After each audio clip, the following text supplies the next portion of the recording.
अब देखेंगे TIG welding torch के बारे में। जैसा कि हम लोग अभी पिछली स्लाइड में जो टिग वेल्डिंग का डायग्राम था उसमें टॉर्च के बारे में चर्चा की थी, लेकिन इस स्लाइड में जैसा कि आप चित्र में देख रहे हैं टॉर्च के और भागों को दिखाया गया है, इसके बारे में भी हम बात करेंगे। देखते हैं कि वेल्डिंग टॉर्च में टंगस्टन इलेक्ट्रोड को पकड़ने के लिए एक कॉलेट लगा होता है। साथ ही शील्डिंग गैस के प्रवाह के लिए तथा शीतल जल के प्रवाह के लिए भी इसमें रास्ते बने होते हैं। जैसा कि हम लोग देख रहे हैं कि वेल्डिंग टॉर्च का जो टंगस्टन है इलेक्ट्रोड है, यह जो पतला सा आपको दिखाई दे रहा भाग, यह है टंगस्टन इलेक्ट्रोड। इस टंगस्टन इलेक्ट्रोड को पकड़ने के लिए इस टॉर्च के अंदर एक कॉलेट लगा होता है। इस कॉलेट के द्वारा ही हम टंगस्टन इलेक्ट्रोड को पकड़ते हैं। और जो आप ये ऊपर वाला भाग देख रहे हैं, यह है सिरेमिक नोजल।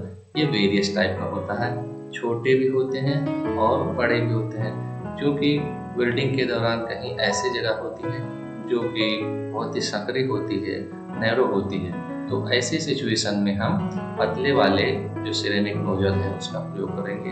अगर नॉर्मल जगह है और बड़ी जगह है तो उसमें हम बड़े सिरेमिक के नोजल प्रयोग करते हैं। सिरेमिक का नोजल प्रयोग करने का मकसद ये होता है कि यह जो आर्क का टेम्परेचर है उसके टेम्परेचर से यह पिघलता नहीं है, इसलिए हम यहाँ पे सिरेमिक का ही नोजल प्रयोग करते हैं, अन्य धातुओं का नहीं। और हम देखेंगे कि इसमें एक गैस का है और वेल्डिंग करंट का और स्विच का केबल है। तो कुल मिला के हम अगर बात करें तो जो वेल्डिंग टॉर्च है टिग वेल्डिंग की, इसके लिए हमको क्या क्या चाहिए? एक तो सप्लाई चाहिए होता है, और अगर अधिक करंट यूज कर रहे हैं तो हमें इसको ठंडा रखने के लिए पानी की ज़रूरत पड़ती है। तो यानी कि एक सप्लाई के लिए केबल हो जाएगा और दूसरा ठंडा करने के लिए टॉर्च को एक वाटर का इन कनेक्शन होगा और दूसरा वाटर आउट होगा। यानी कि वाटर के दो पाइप होंगे इसमें, एक जाने की और एक दूसरी है सर्कुलेट होके बाहर आने की। इसके अलावा इसमें जो गैस है, जो कि gas tungsten inert gas welding है इसका नाम, इसमें इनर्ट गैस होती है, तो इनर्ट गैस को इसके अंदर जाने के लिए एक पाइप की ज़रूरत पड़ती है।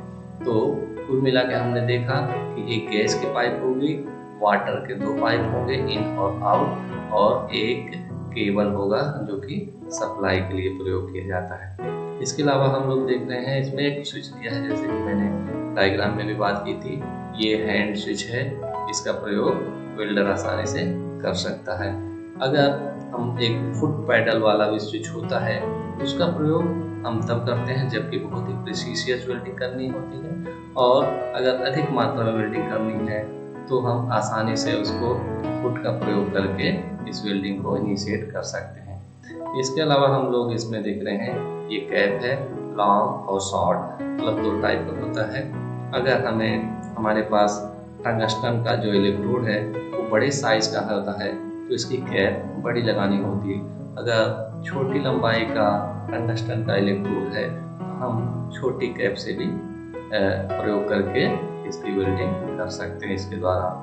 और हम देखेंगे कि जब जैसे कि धारा कम होती है तो टॉर्च वायु द्वारा शीतल होती है, परंतु अधिक धारा के लिए जल शीतलित टॉर्च का प्रयोग किया जाता है। अगर हम वाटर कूल्ड टॉर्च के अलावा अगर एयर कूल्ड टॉर्च का प्रयोग कर रहे हैं तो उसमें वाटर का कनेक्शन नहीं होगा, यानी कि सिर्फ एक गैस की पाइप होगी और दूसरी केबल की कनेक्शन होगा। तो इस वाटर कूल्ड और एयर कूल्ड टॉर्च में इतना ही अंतर होता है, पानी के पाइपों का अंतर होता है। पानी के दो पाइप इसमें वाटर कूल्ड में लगे होते हैं, जबकि एयर कूल्ड में पानी का पाइप नहीं होता है। Thank you for watching.